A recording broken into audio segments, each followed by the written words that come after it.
시청자 여러분 안녕하십니까? 건강한 하루를 보내시기 바랍니다. 서울 강남을 선거구에 전략공천됐던 최홍 후보가 최고위의 취소 의결로 낙마했습니다.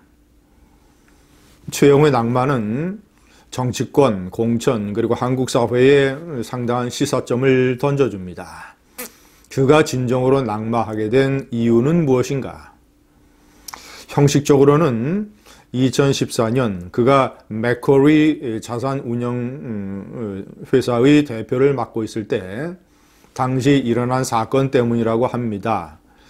채권 운용 임원이 잘못을 저질렀고 금융감독원에서 제재를 했는데 그가 당시 대표이사로 재직 중이었고 그도 제재를 받았던 때문이라고 합니다. 공관위에서는 그것은 그의 개인 비리가 아니라 어떤 회사 임원의 잘못으로 대표이사가 책임을 진 것뿐이다 라고 해서 별 문제가 없다라고 주장을 했습니다만은 최고위원회에서는 어쨌거나 제재받은 사실을 걸어서 그를 낙마시켰습니다. 그러나 제가 판단할 때는 최고위원회가 취소 의결을 할 수 없었던 어떤 배경의 부담은 그런 제재 문제가 아니라고 생각을 합니다. 가장 중요한 것은 서울의 강남을이라고 하는 어떤 이 상징적인 지역구, 어떤 자유우파 보수의 중심, 대한민국 자본주의의 중심, 서울 강남구에 그를 전략공천할 만한 자격이 있었던 것인가에 관한 논란입니다. 결론적으로 이렇습니다. 제가 생각하는 지역구마다 다른 어떤 상징적인 의미가 있습니다. 특히 서울의 강남, 갑, 을, 병, 이 자유우파 정당, 미래통합당의 어떤 근거지, 가장 중심적인 근거지, 자유민주주의, 자본주의를 상징하고 있는 이곳에 전략공천을 받기 위해서는 뭔가 자유민주주의 가치와 연결된 그의 삶이 어떤 공동체의 개혁, 이런 것과 연결된 어떤 경력과 성취가 있어야 하는 것이다. 그렇지 않은 일반적이고 평범한 많은 사람들 가운데 한 명을 왜 굳이 특혜 공천을 주느냐 라는 이런 것이 가장 기본적인 논란이라고 생각을 합니다. 저는 최홍 후보의 어떤 지난 삶의 궤적과 성취를 존중합니다. 폄하할 의도가 전혀 없습니다. 그러나 그것에 대한 평가와 그의 삶이 강남을의 전략공천으로 연결될 수 있는가는 별개의 문제입니다. 우선 그는 부산 영도의 판자촌 출신에서 외조모, 외할머니 밑에서 자랐고 서울대학교 경영학과, 서울대학교 경영학 석사, 미국 콜롬비아 대학교 대학원 경영학 박사, 이런 어떤 황금 학력을 지녔습니다. 그리고 나서 미국의 베어스턴스 증권사, 한국의 미래에셋 증권사, 그리고 그가 미래에셋에서는 아주 이 본부장을 맡았었죠. 아주 핵심적인 어떤 지위를 맡았었습니다. 그리고 나서는 투자운용회사를 차리거나 옮겨서 랜드마크 투자운용, ING 투자운용, 맥쿼리 자산운용, 이런 이 투자운용회사를 경영을 했습니다.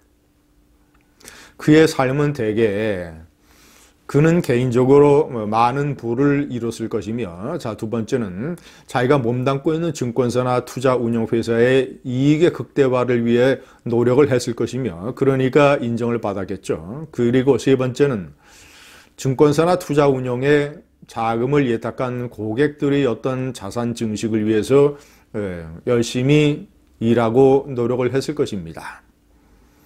저는 그런 그의 삶이 나름대로의 가치가 있다고 생각을 합니다. 자본주의 사회에서.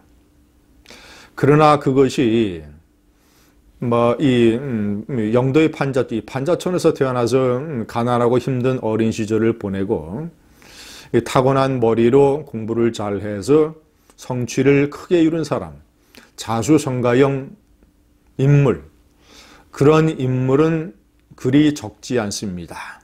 많습니다. 한국 사회 또는 세계에서 찾아보자면 많습니다.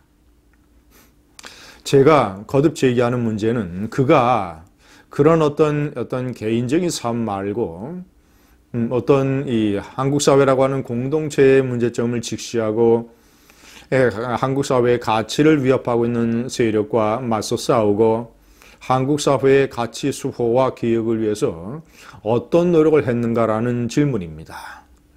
제가 그의 삶을 쭉 봤을 때 그에게서 그런 자취는 눈에 보이지 않습니다. 때문에 저는 그런 사람이 왜 강남을에 전략공천될 수 있었는가? 때문에 김영호 전 공관위원장과의 개인적인 인연, 김영호 전 공관위원장이 오랫동안 5선의 국회의원을 했던 지역구 부산 영도, 그가 물러난 이후에 부산 영도의 국회의원이 되기 위해서 최용 씨는 경선에 참여를 했었습니다. 물론 실패를 했죠. 상대방은 김무성 의원이었습니다. 자, 그렇다면 그가 김영호 혹자들은 김영호의 양아들 이런 표현도 씁니다만은 정확한 내목이야 저는 모르고 어쨌거나 그가 김영호 위원장이 이 공천심사 초기에 일찍 강남을에 단수로 전략공천을 했던 데는 보통의 인연이 아니면 그런 일이 있었겠는가 라는 추측을 당연히 제기할 수 있는 것입니다. 때문에 이것은 잘못된 공천이었다. 어떤 자유민주주의 공동체 개혁에 관한 노력이라고 하는 어떤 서울 강남 3구에 어울리는 그런 자격을 갖추지 않은 사람이 이른바 사천 논란으로 임명된 것은, 공천을 따낸 것은 명백하게 잘못된 공천이었다. 때문에 최고위원회에서 취소 의결을 한 것이 광범위한 대중의 지지를 받고 있는 것입니다. 자, 강남을뿐만 아닙니다. 강남 갑과 을과 병의 혼란이 계속되고 있습니다. 제가 5번째 명기를 했습니다만은 강남병에 역시 전략공천을 받았다가 전격적으로 취소된, 그리고 책임을 지고 김영호 공관위원장이 사퇴한 김미균 34살의 벤처 사업가, 댓글 관련 AI 서비스 이런 것으로 또 했고, 그리고 대표적인 스타트업 기업이었으며, 그리고 현재 스타트업 이 지원 활동을, 관련 활동을 하고 있는 김미균 대표 역시 마찬가지입니다. 제가 그의 어떤 청년 사업가로서의 성취와 삶을, 가치를 폄하할 생각은 전혀 없습니다. 인정하고 존중합니다. 역시 그도 그렇다면 그는 나름대로 그 세계에서 더 경험을 쌓거나 아니면 정치판에서 또 새로운 경험을 통해서 아래로부터 위로 올라오거나, 갑자기 강남병이라고 하는 가장 보수층이 밀집된 그런 노른자위 지역구에 그가 왜 공천을 받아야 되는가? 단지 청년이란 이유로 꽃가마를 태워주는 것이 한국 사회의 가치에 맞는 일인가? 물론 그는 다른 사건 해프닝, 문재인 대통령의 선물을 칭찬 감사하는 글을 SNS에 올리는 것을 포함을 해서 이른바 친문재인 논란, 이것 때문에 공천이 취소됐습니다만은 그 외에도 근본적으로는 어떤 공동체적인 삶, 공동체의 개혁과 연관된 나름대로의 축적된 자취, 경력, 이런 논란과 자연스럽게 연결이 되는 것입니다. 강남갑에 공천을 받은 태영호 공사도 마찬가지입니다. 그가 탈북자라고 하지만 그는 황장여 같은 이념형 탈북자는 아닙니다. 그는 노동당에서 고위 외교관을 오랫동안 지낸 나름대로의 혜택을 받은 인물입니다. 물론 돌아와서 북한 체제, 남한에 들어와서 북한 체제를 고발하는 활동을 했습니다만은 그도 자유민주주의, 자본주의 사회의 최대 가치 중에 하나인 공정한 경쟁, 이런 공정한 경쟁이라는 가치를 무시하고 강남갑 자유민주주의의 심장부 강남갑에 과연 무혈 입성 전략공천을 받아야 되는 의미가 있는 것인가라는 문제가 제기되고 있는 것입니다.